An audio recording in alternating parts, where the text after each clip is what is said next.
o Senhor a Satanás: reparou em meu servo Jó? Não há ninguém na terra como ele, irrepreensível, íntegro, homem que teme a Deus e evita o mal. Ele se mantém íntegro, apesar de você haver me instigado contra ele, para arruiná-lo sem motivo. 4. Pele por pele, respondeu Satanás. O homem dará tudo o que tem por sua vida. Estende a tua mão e fere a sua carne e os seus ossos, e com certeza ele te amaldiçoará na tua face. Só até aqui. Esse versículo, eu vou resumir a história de Jó para entrar na pregação, amém? Jó, para quem não conhece, para quem só ouviu falar, era um homem que andava certo nos caminhos do Senhor. Era um homem que as pessoas olhavam e falavam: nossa, como ele é íntegro. A sua postura, a sua identidade era de acordo com o que Deus dava testemunho dele. E quando a gente começa a olhar esse texto, a gente percebe o quê? A gente percebe que o testemunho de Jó, quem ele era, refletia Deus. A gente começa a perceber que Jó seja temente, seja íntegro ao Senhor. A característica de Jó, a identidade de Jó era temer ao Senhor. E quando Satanás ele se apresenta a Deus, ele começa a mostrar para Deus um lado em que Deus, ele sabia que Jó era temente. Só que Satanás ele não queria, ele queria instigar Jó para negar ao Senhor, como Pedro, que negou a Deus. Então a gente começa a prestar atenção ao quê? Que o testemunho de Jó falava sobre ele, a vida de Jó falava sobre ele.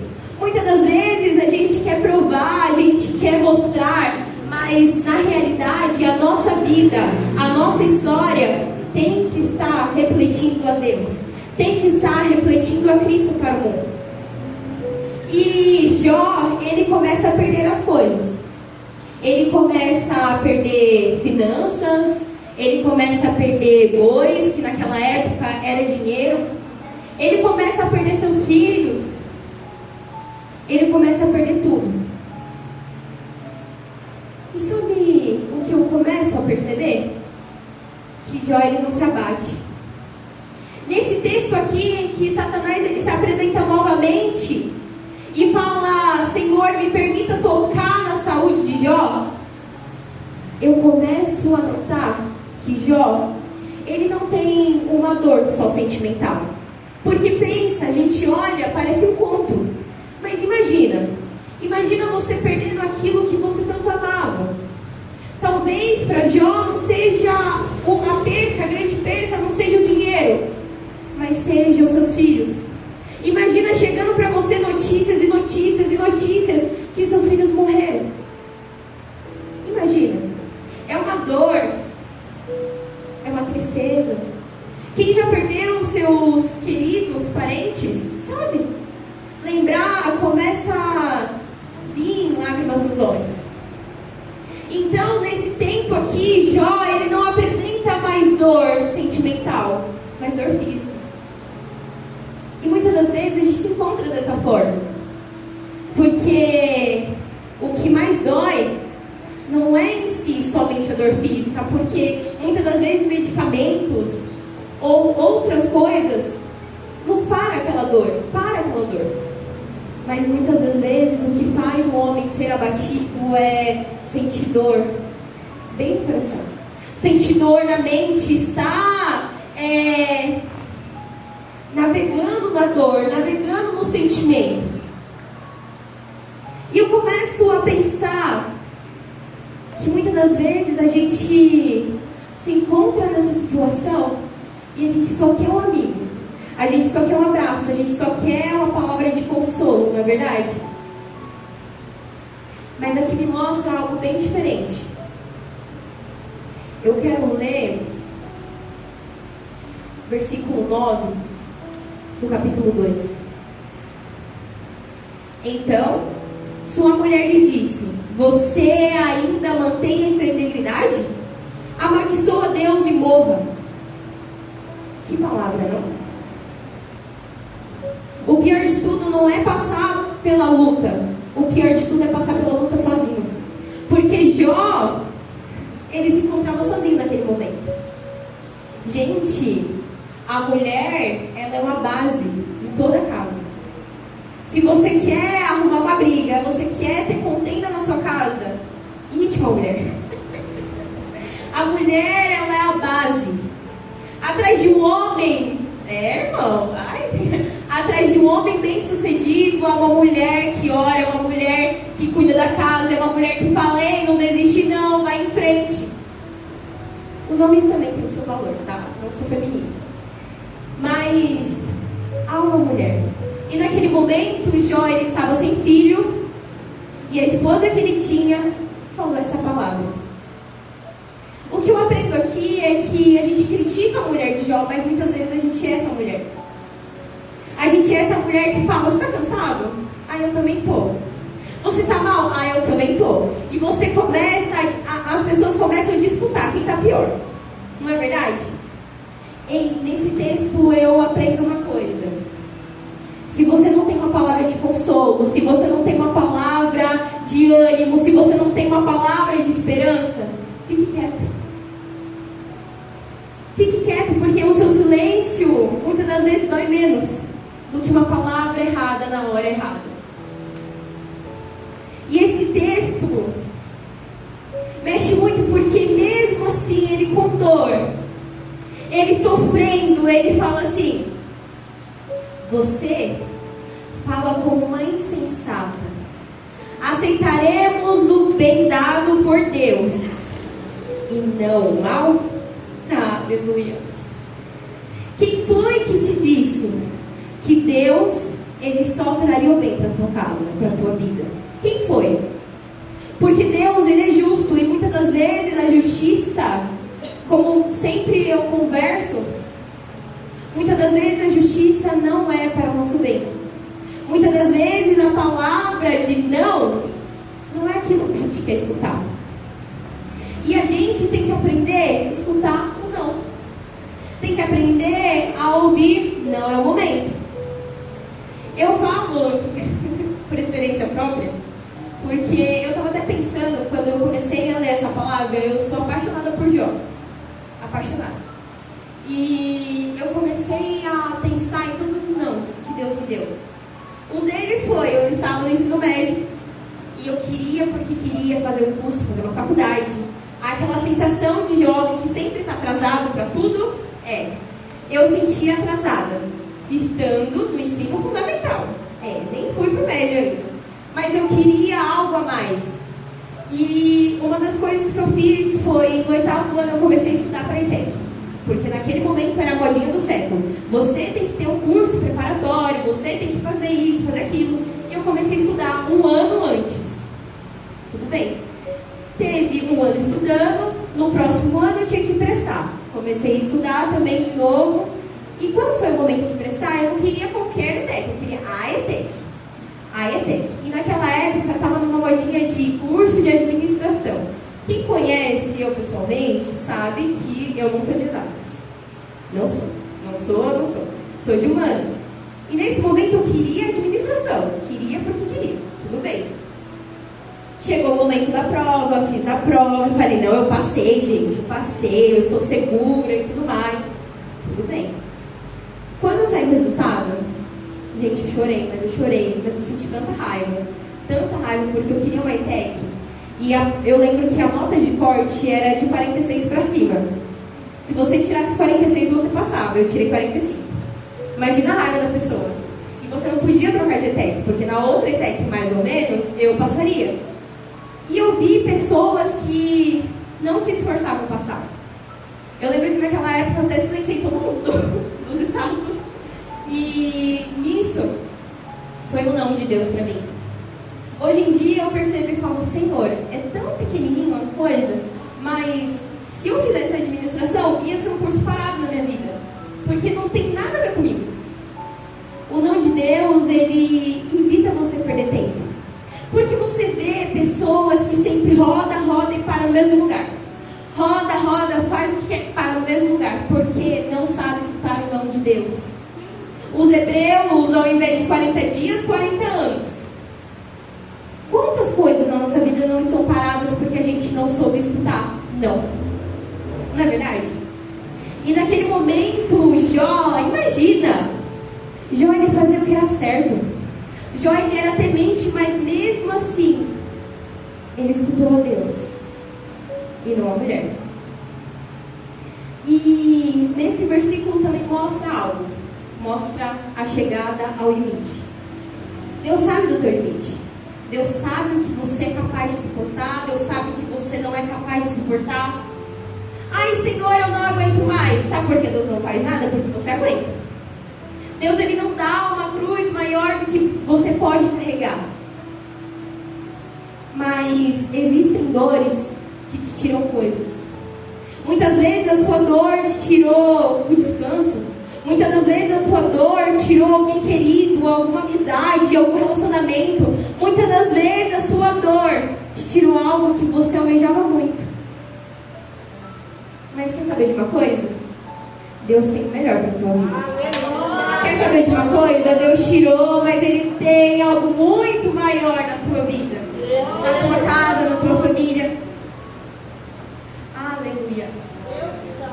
E essa parte que muitas das vezes a gente passa desapercebido é que nos mostra algo muito importante na vida de Jó.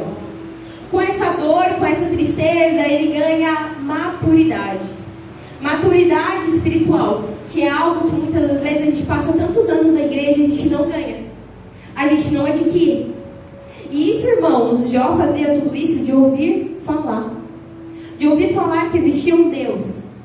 Imagina a gente vendo profecias sendo cumpridas, a gente vendo sinais acontecendo, e muitas das vezes a gente não faz. A gente não é íntegro. E eu queria ler 2 Coríntios 12, 7. O receber o mal de Deus dói. O receber o mal de Deus, muitas das vezes, é algo que não sai da tua vida. Você vai entender o porquê. Para evitar que eu me exaltasse por causa da grandeza dessas revelações, foi-me dado um espinho na carne, um mensageiro de Satanás para me atormentar. É duro essa palavra, não é? Mas deixa eu te falar, muitas vezes o mal de Deus, que pra gente é mal, não sai de nossas vidas. Porque, mãe, eu oro e não acontece. Porque não era para acontecer.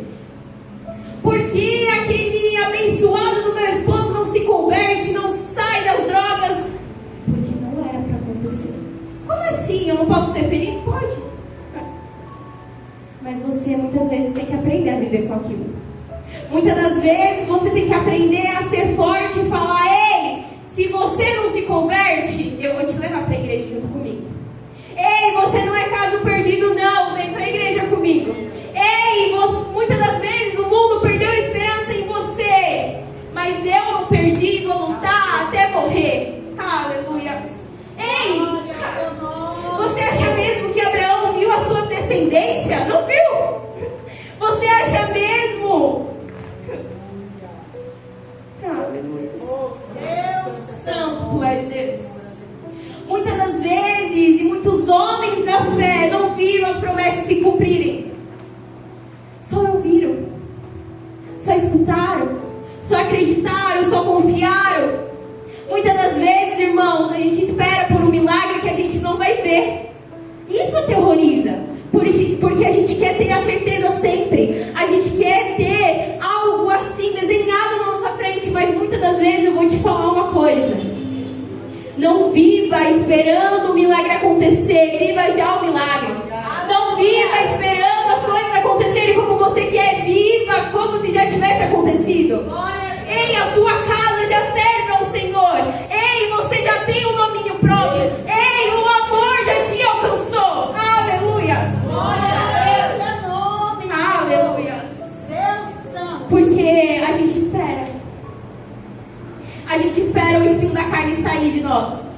A gente espera muitas vezes acordar e sair por isso muitas das pessoas vão se cansando da fé, porque é pregado errado. Muitas das vezes as pessoas vão se cansando do deserto, vão questionando por quê, vão pensando que só passar pelo mar aberto está tudo certo. Ei, a tua vida é um instrumento nas mãos do Senhor. Ei, a tua história tem que estar no livro da vida. E muitas das vezes não é perfeito igual o Lázaro e o rico. Não. Muitas das vezes é muitas calúnias, é muito desespero, muito choro. Deus, Ele não quer algo mal para a tua igreja. Não. Mas Ele quer formar pessoas fortes. Ele quer formar pessoas que queiram o céu. Se tiver tudo certo na nossa vida, para que a gente quer o céu, sendo que a gente já está vivendo ele? Não é verdade? Para que a gente quer o Senhor, sendo que a gente é o próprio Deus, como prega nessa humanidade? Para quê? Uma coisa que eu falei que eu não ia comentar, mas eu vou comentar. Quem gosta de carnaval, tudo bem com você? Tudo ótimo, mas eu vou comentar. Sobre algo que apareceu no meio do carnaval. Eu não assisti, mas teve uma repercussão enorme. Sobre famílias que estavam numa lata de conserva. E muitos cristãos acharam isso errado. Mas eu não achei não. Sabe por quê? Enquanto você fica calado, ouvindo sobre o carnaval, tudo certo, tudo bem, Deus, Ele já está mostrando sinais. Deus, Ele já está mostrando perseguições quietas. Se você pensa que Deus não está vindo, Deus está. Ele já está conosco. E Ele vai mostrando perseguições aos cristãos, como uma família conservadora. Bem silenciosamente, nenhum cristão vai percebendo. Vai achando errado. Ei, irmãos, seja uma família conservadora mesmo. Seja uma família que preze por essência, que preze pela palavra do Senhor. Não fique indignado, não. O Senhor, Ele quer isso. Ele quer que a gente seja conservadores. Ele quer que a essência não mude, que o perfume, que o aroma dele ultrapasse de geração em geração. Seja conservador mesmo. E pregue o mundo na sua vida, pregue o mundo na sua história, como Jó fez, mesmo não sendo uma vida perfeita. Aleluias. Quem está comigo nessa pregação? Aleluia. Santo tu és. E agora vamos para a parte ruim de uma pessoa ansiosa. Confiar em Deus vai além de entender tudo. Senhor, por que está acontecendo isso? Várias vezes eu orei. Várias. Senhor, por que isso está acontecendo comigo? E Deus olhando assim: ei, vai viver a tua vida em nome de Jesus. Vai usar o que eu já falei para você. Vai, segue. Eu queria ler Provérbios 3:5. Confie no Senhor de todo. Fala de partes? Não, fala de todo, não é? De todo o coração. E não se apoie no seu próprio entendimento. Gente, a gente está vivendo um mundo em que fala muito sobre saber. Se você sentar com alguém, meu Deus do céu, a pessoa sabe de alguma coisa, aí você pensa que sabe, você não sabe, a pessoa sabe mais do que você e assim vai. Não é verdade? Mas a realidade é que a gente não sabe de nada. Os filósofos, as pessoas experientes, não estou falando para você não saber o que está acontecendo no mundo, não estou falando para você pegar um livro de ciência e você saber o que está acontecendo, a descoberta, não. Você tem que fazer isso, pelo amor de Deus, senão sua mente atrofia. Mas você tem que entender que você serve um Deus que entende melhor do que todos nós que estamos aqui. Muitas das vezes a gente quer ensinar, a gente quer mostrar que sabe, mas na realidade não sabemos de nada. Você acha que Jó estava pensando, nossa, como ele tem bastante poder naquela época, com certeza ele sabia ler, ele sabia escrever, ele sabia falar bem. Mas quando acontece coisa na nossa vida, a gente fala assim: ei, não sei de nada. Sabe aquela rota que você traça, sabe aquele sonho, aquele plano que você traça? Aí acontece alguma coisa e você fala: meu Deus, eu não sei de nada. Você pode fazer projetos, mas se Deus não estiver nele, ei, Querido, você não sabe de nada. Sabe de nada, inocente. Ei, confie no Senhor. Confie nele de todo o teu coração. Mesmo que esteja passando por prova, mesmo que esteja passando por perseguições, mas o Senhor, Ele que dá a última palavra. Permaneça firme, mesmo quando nossas perguntas não são explicadas. Tem uma criança que faz tempo que aparecia no celular que falava: por que, mãe? Por que, mãe? Por que, mãe? Por que, mãe? E muitas vezes a gente é assim: por que Deus? Por que Deus? Por que Deus? E Deus só quer que a gente ore e jejue, só isso. Ei, se você quer viver uma vida com Deus, se você quer acalmar essa ansiedade, essa alma, essa turbulência, procure a Deus de outra forma. Muitas das vezes, procurar a Deus é rasgar as vestes. Procurar a Deus é chorar em silêncio e falar: Senhor, eu não sei o que está acontecendo, mas eu creio e acredito no Senhor. Procure a Deus de outras formas, porque você já está percebendo que a tua forma não está dando certo. Ei, muitas das vezes é você chorar e arranhar suas feridas para Deus. Muitas das vezes é você falar: Senhor, embaixo das minhas vestes existem hematomas, existem dores, existe, Senhor, coisas inalcançáveis por mim. Por favor, me ajude a sobreviver com elas. Por favor, me ajude a ser limpa, a me purificar. Ei, aquela mulher do fluxo de sangue passou 12 anos procurando uma solução. Passou 12 anos procurando alguém, alguma forma. Porém, o que me pergunto é: por que 12 anos? A gente para pensar e parece que ela vivia procurando a Deus 12 anos. Não. Essa foi a última alternativa. Por que você passa a sua vida toda procurando algo que está na tua frente? Ela gastou dinheiro, ela gastou várias coisas. Muitas vezes a gente gasta tempo, a gente gasta várias coisas. Tem uma pessoa que trabalha comigo. Ela é ultrassonografista, ela faz ultrassom, raio-x. E começou a me incomodar algo, porque ela falava em igreja, só que ela ia na igreja domingo, sexta ela na Umbanda, e aí ia trocando. E começou a me incomodar algo, e a gente não quer falar, né? A gente quer ser aquele cristão perfeito, quietinho, que só a gente vai ser salvo.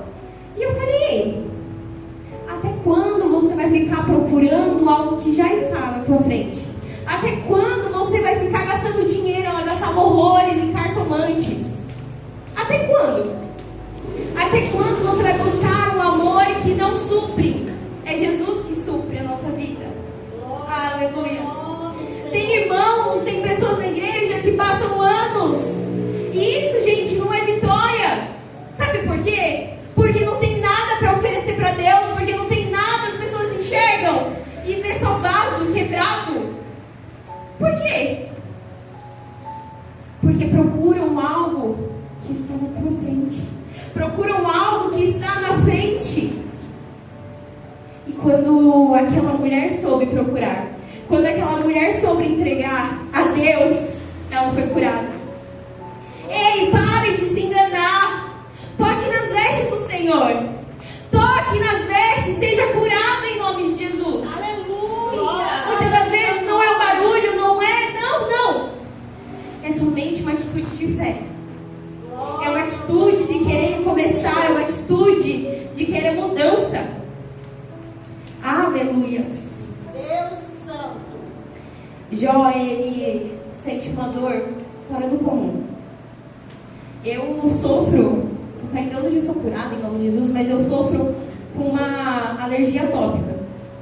E eu já estive bem pior que saía água das minhas pernas, dos meus braços, e doía. Eu tremia de dor. Imagina Jó, com nada. Imagina Jó sem remédio, sem nada, com dor. Mas mesmo assim, ele alcançou o coração do Senhor. Mesmo assim, ele alcançou, e a sua persistência tem que ser lembrada. Muitas das vezes a gente é teimoso para tudo, mas para correr atrás de Deus, a gente para na primeira hora.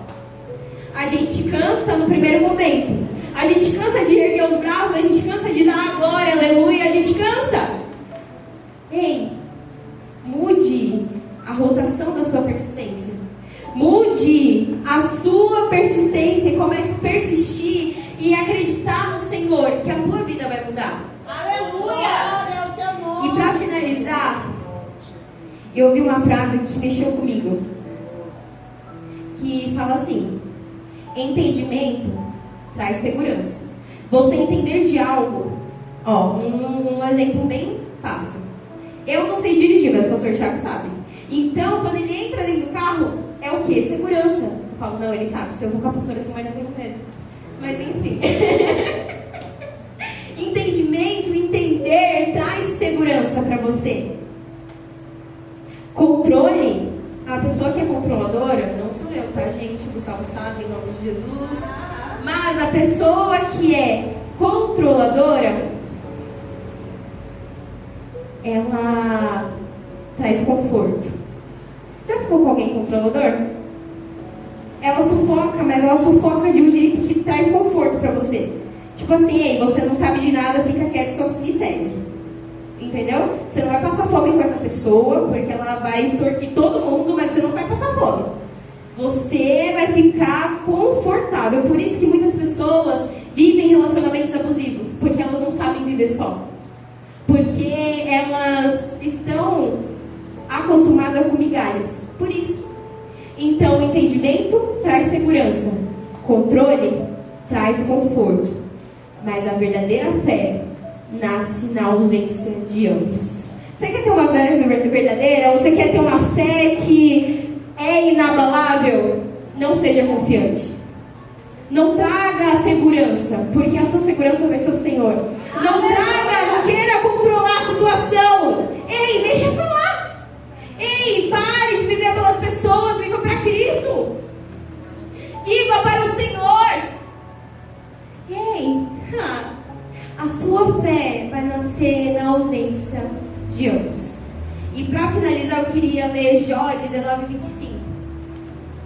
Aleluia. Glória ao teu nome, Senhor. Santo é o Senhor. Vamos ler todo mundo? 1, 2, 3. Quando a mim eu sei que o meu Redentor vive e que no fim se levantará sobre a terra. Aleluia, o seu Redentor vive. O seu Redentor não está com os ouvidos apagados, não está com a sua voz baixa, não. Ele está clamando, ele está escutando a sua adoração. Aleluia. Glória. Ei, ele está escutando o seu choro, ele está vendo você dando voltas e não saindo do lugar. Ei, seu Redentor vive, então pare de coçar as suas feridas. Para de questionar, muda a sua direção. Muda o seu caminho. E acredite que Deus, em algum momento, Ele se levantará do trono. E Ele suprirá toda dor, Ele suprirá tudo. Confiar em Deus vai além de entender tudo. Aleluia. E é essa palavra que eu tenho para deixar para a igreja, amém?